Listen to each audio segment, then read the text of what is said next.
അനാവശ്യമായിട്ട് കമൻ്റ് എഴുതിയിട്ട് മാനഹാനി ഉണ്ടാക്കാൻ വേണ്ടിയിട്ട് എഴുതിയ കമൻ്റാണല്ലേ അത്.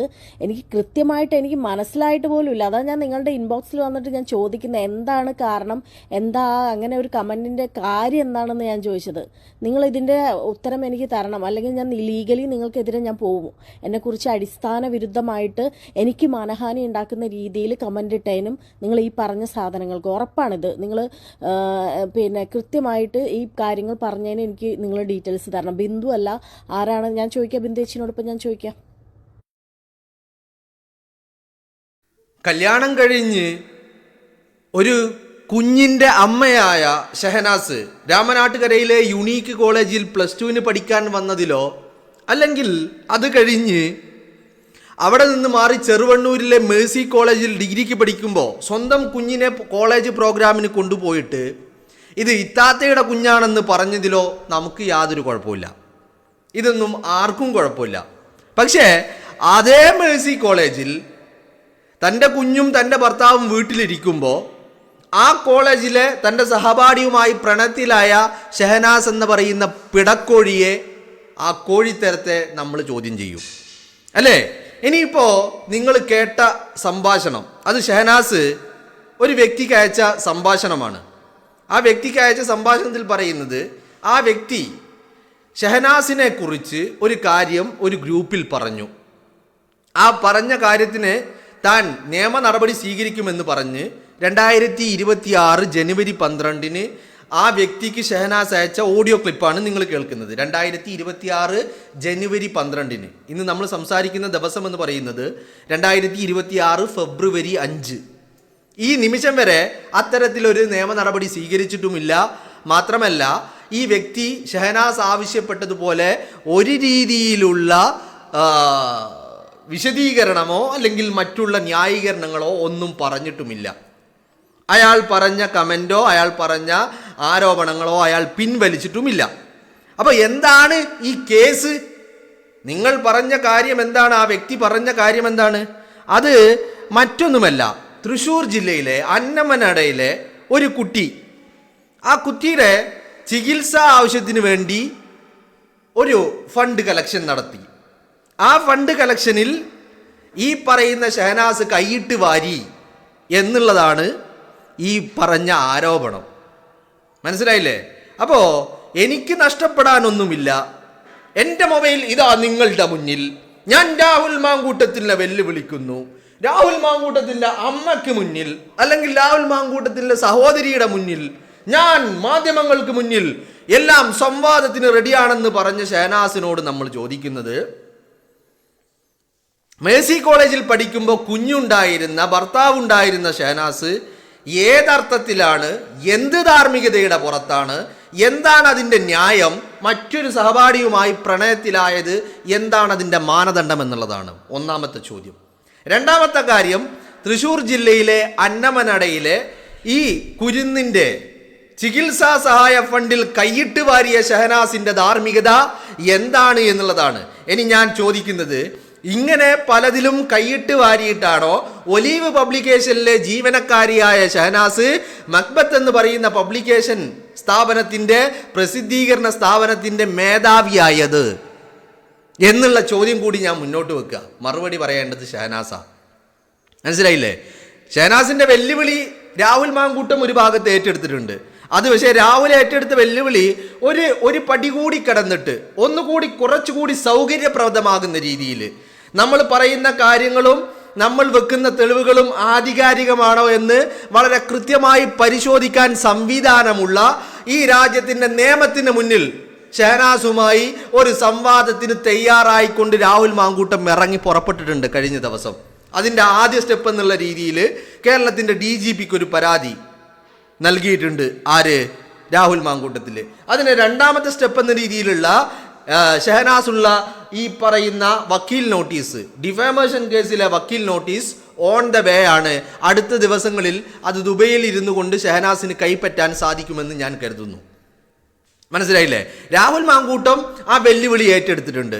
ഇനി ഷഹനാസ് എനിക്കൊന്നും നഷ്ടപ്പെടാനില്ല എന്നാണ് പറയുന്നതെങ്കിൽ ഷഹനാസിന് നഷ്ടപ്പെടാൻ ഒന്നുമില്ലായിരിക്കാം. കാരണം അത് ശരിയാണ്. അതിൽ ഞാൻ വെല്ലുവിളിക്കുന്നില്ല. കാരണം എന്താ, ഇച്ചിരിയെങ്കിലും ഉളുപ്പ്, ഇച്ചിരിയെങ്കിലും ലെവലേശം ഉളുപ്പ് ഉണ്ടെങ്കിൽ അല്ലേ എന്തെങ്കിലും നഷ്ടപ്പെടാനുണ്ടാവുള്ളൂ. അതൊന്നും ഇല്ലാത്താക്ക് എന്ത് നഷ്ടപ്പെടാനാ? അപ്പോൾ അത് ഞാൻ പറയുന്നില്ല. അപ്പോൾ ഷെനാസിന് മേ ബി ഒന്നും നഷ്ടപ്പെടാനില്ലായിരിക്കാം. കാരണം ഉളുപ്പെന്ന് പറയാൻ ഇല്ലാത്ത വ്യക്തിക്ക് ഒന്നും നഷ്ടപ്പെടാനുണ്ടാവില്ല, സ്വാഭാവികമാണ്. ആ ഉളുപ്പില്ലാത്തത് കൊണ്ടാണല്ലോ ഈ പറയുന്ന തൃശ്ശൂരിലെ ആന്നമനടയിലെ ആ കുരുന്നിൻ്റെ ചികിത്സാ സഹായ ഫണ്ടിൽ പോലും കൈയിട്ട് വാരിയത്. അപ്പോൾ ഷെനാസ് ഉളുപ്പുണ്ടോ എന്ന് ചോദിച്ചാൽ ഇല്ലെന്നുള്ളതാണ് എൻ്റെ ഒരു അഭിപ്രായം. പക്ഷേ ഈ ഓഡിയോ കേൾക്കുമ്പോൾ ഷെനാസ് പറയുന്നത് ഞാൻ മാനനഷ്ട കേസ് ഫയൽ ചെയ്യുമെന്നാണ്, ലീഗലി മൂവ് ചെയ്യുമെന്നാണ് പറയുന്നത്.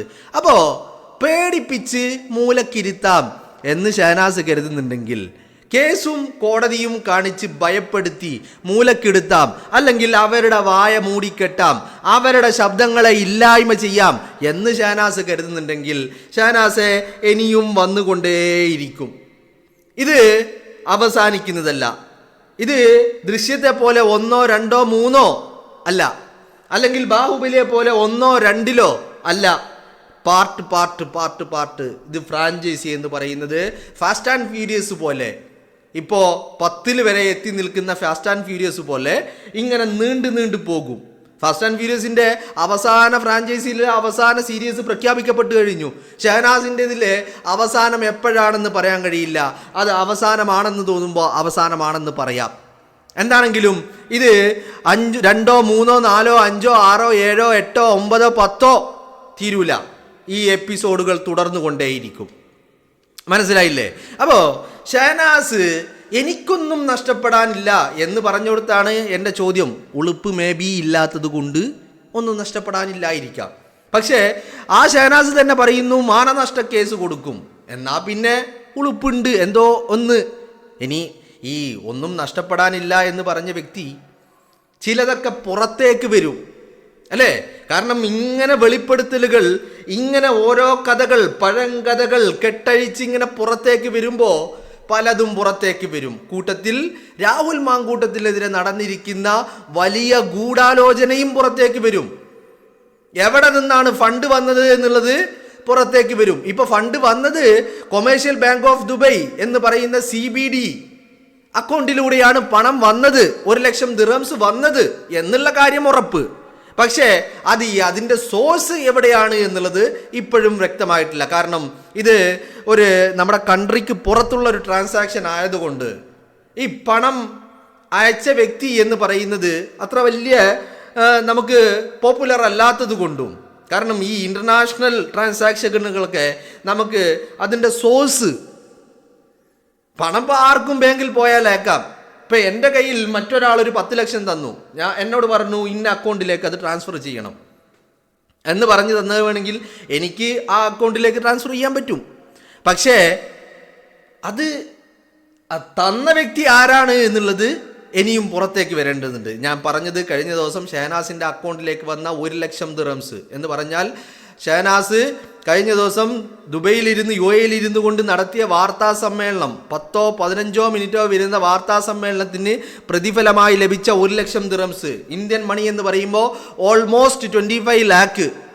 കൊടുത്ത വ്യക്തിക്ക് നമുക്ക് പറയാൻ എളുപ്പത്തിന് അത് 25 ലാക്ക് എന്നുള്ള രീതിയിൽ അതൊരു 1 ലാക്ക് സംതിങ് ദിർഹംസ് എന്നുള്ള രീതിയിൽ കൊടുക്കായിരുന്നു. പക്ഷേ അതെനിക്ക് തോന്നുന്നു ദുബൈ ഡീലായതുകൊണ്ട് അവിടുത്തെ 1 ലാക്ക് എന്നുള്ള ഒരു റൗണ്ട് ഫിഗറിലേക്ക് എത്തിയതാണ് എന്ന് തോന്നുന്നുണ്ട്. എന്താണെങ്കിലും ആ ഒരു amount commercial bank of Dubai വഴി പുറത്ത് വന്ന, അല്ലെങ്കിൽ ട്രാൻസാക്ഷൻ ചെയ്ത് ഷെഹനാസിൻ്റെ അക്കൗണ്ടിൽ വന്ന ആ എമൗണ്ട് രാഹുൽ മാങ്കൂട്ടത്തിനെതിരെ അവിടെ ഇരുന്ന് കൊരച്ചതിൻ്റെ, ഉറഞ്ഞു തുള്ളിയതിൻ്റെ, കോഴി എന്ന് വിളിച്ചതിൻ്റെ പ്രതിഫലമാണ്. ഞാൻ ഇന്നലെ നിങ്ങളോട് ഈ പറയുന്ന മേഴ്സി കോളേജിലെയും യുണീക്ക് കോളേജിലെയും ഇൻസിഡൻസുകൾ പറഞ്ഞുകൊണ്ട് ഞാൻ നിങ്ങളോട് ചോദിച്ചിരുന്നു, ആരാണ് കോഴി? പൂവനാണോ പെടയാണോ? പെടക്കോഴിക്കാണോ പൂവൻ കോഴിക്കാണോ കോഴിത്തരം? കമ്പാരറ്റീവ്ലി 2 വ്യക്തികൾ ഉണ്ടാകുമ്പോൾ ഈ കമ്പയർ ചെയ്യുന്നൊരു ഏർപ്പാടുണ്ടല്ലോ, തുലനം ചെയ്ത് നോക്കുന്ന ഏർപ്പാട്. ആ തുലനം ചെയ്യുമ്പോൾ ആർക്കാണ് കോഴിത്തരം കൂടുതൽ നിങ്ങൾക്ക് കാണാൻ കഴിയുന്നത് എന്ന് ഞാൻ ഇന്നലെ നിങ്ങളോട് ചോദിച്ചിട്ടുണ്ടായിരുന്നു. അതിനുള്ള കൃത്യമായ മറുപടികൾ നിങ്ങൾ പറയുന്നുണ്ട്, കൂടുതൽ ആളുകൾ പറയുന്നില്ല. എന്നാൽ നിങ്ങൾക്ക് തോന്നുന്നത് എന്താണെന്ന് പറയൂ. ശരി, അപ്പോൾ അതവിടെ നിൽക്കട്ടെ.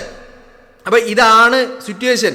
തൃശ്ശൂരിലെ അന്നമനടയിലെ ആ കുരുന്നിൻ്റെ ചികിത്സാ ഫണ്ടിൽ കൈയിട്ട് വാരിയത്. ഇത് പറഞ്ഞത് ആരാണ്? ബിന്ദു ചേച്ചിയാണ്.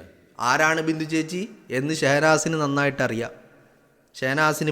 ഷഹനാസിന് പരിചയമുണ്ട്, ഷഹനാസിന് വ്യക്തമായ അറിവുമുണ്ട്. അപ്പോൾ ഷഹനാസിനോട് ഇപ്പം ഞാൻ പറയുന്നു, അല്ലെങ്കിൽ കേരളത്തിൻ്റെ പ്രബുദ്ധരായ ജനം പറയുന്നു, ഷഹനാസെ ഒരു സംവാദത്തിനുണ്ടോ ഈ കാര്യങ്ങളെക്കുറിച്ച്?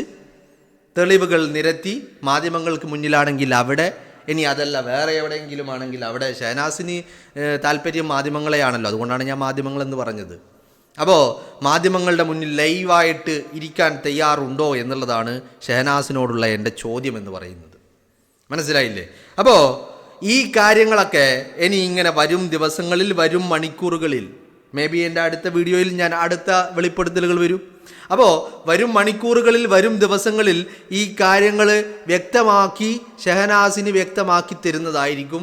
ഓരോന്നായിട്ട് കോഴിത്തരങ്ങളാണെങ്കിലും കയ്യിട്ടുവാരലാണെങ്കിലും ഷഹനാസ് ആരാണ് എന്നുള്ള കാര്യം കൃത്യമായിട്ട് നിങ്ങളുടെ മുന്നിലേക്ക് എത്തിക്കാം. മനസ്സിലായില്ലേ? ഇപ്പോൾ നമ്മൾ എന്തൊക്കെ പറഞ്ഞത് കോഴിക്കോട്ടെ ഗുരുവായൂരപ്പൻ കോളേജിനെ കുറിച്ച് പറഞ്ഞു, രാമനാട്ടുകരയിലെ യുണീക്ക് കോളേജിനെ കുറിച്ച് പറഞ്ഞു, ചെറുവണ്ണൂരിലെ മേഴ്സി കോളേജിനെ കുറിച്ച് പറഞ്ഞു, ഇപ്പോൾ തൃശ്ശൂർ അന്നമനടയിലെ ആ കുരുന്നിൻ്റെ ചികിത്സാ ഫണ്ടിനെ കുറിച്ചും നമ്മൾ പറഞ്ഞു.